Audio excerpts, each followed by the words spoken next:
Well, hello guys, and welcome back to another Steven Universe rerun review. In this episode, we'll be taking a look at Season 1, Episode 23, Monster Buddies.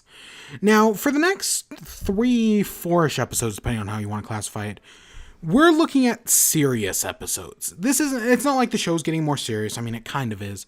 But this is where the show starts getting serious. We're wrapping up at the end of Season 1A.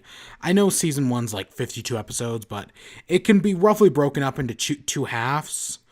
And we're getting near the end of the first half. And this is where the show starts being like, we're a serious show. There are serious things going on behind the scenes here. I mean, there's always been that intrigue. There's always been some interesting things. But this is the first episode where I feel like it is legitimately like, oh, these are serious mysteries. And that all starts with the corrupted gyms. So let's get into it. It starts off, they're fighting this ice monster in this cave. Mountains are literally falling. And the cave starts falling apart. So the gyms can survive a cave-in. Steven can't. So to get him out of there, they put him in a bubble and warp him back to the temple. Okay, whatever.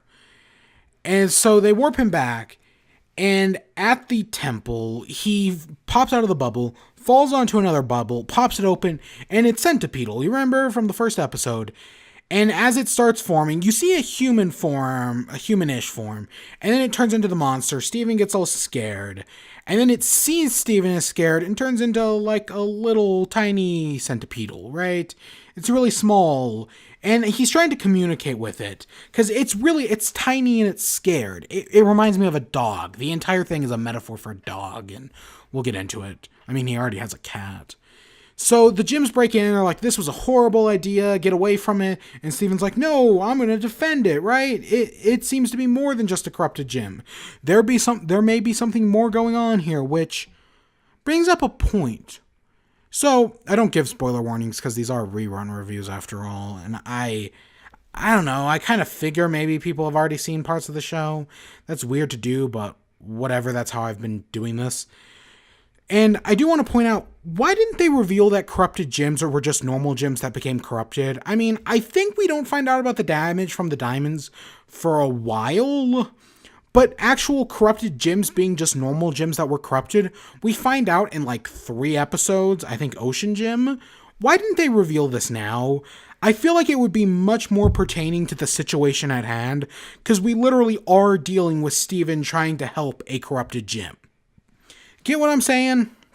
And the next time we see Centipedal, they deal with the greater stuff. They literally show the damage from the diamonds. Well, literally, you know what I mean. So the Crystal Gyms agree that, okay, you can try to help the Centipedal. They tie it to a rock. They get ready to attack it. Steven tells him to back off. And he's trying to train it. And to train it, it's a lot like a dog. So how do you train a dog? Operant conditioning. I hope that's the right word. It's been a while since I've looked at psychology. And what you do is you give it treats, right? To reinforce positive behavior. It's positive reward to get the reaction, right? Instead of a negative reward or a negative punishment or whatever. Yes, there is such thing as a negative reward. So he's using positive rewards to train the centipedal, and it eventually protects him from a seagull. So he's trained it, basically whenever it squawks, it'll shoot acid. Okay, right? It's simple conditioning. And Garnet realizes that they can get through the ice cave using the centipedal's acid because the ice cave was covered in boulders. So they use it, they go through a bunch of obstacles. They literally find a dead guy who couldn't have been there that long because he does have a modern-day mining helmet. And they just shrug it off. Okay, again, this show is pretty freaking dark.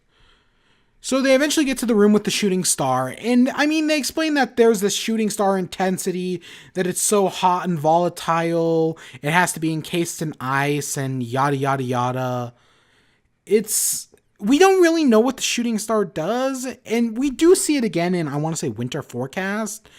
And maybe I'll talk about it then, but the shooting star really, I don't get it. But Garnet pulls out her gauntlets, and again, it goes back to that conditioning thing. She was attacked by Garnet earlier, so now the centipedal seeing the gauntlets again freaks out. It's simple animal conditioning. I've said multiple times, and especially in my corrupted gyms theory, that corrupted gyms are like animals, right? They're reverted to their basic primal instincts. So this all makes sense. And Centipedal causes a cave-in, the gyms fight it, and eventually Steven's like, no, stop the fighting, hugs it, gets burned by the acid.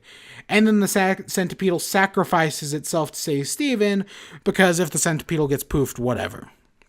It'll be back, and it does come back in like 3 or 4 seasons. God, was that? It must have been season 3?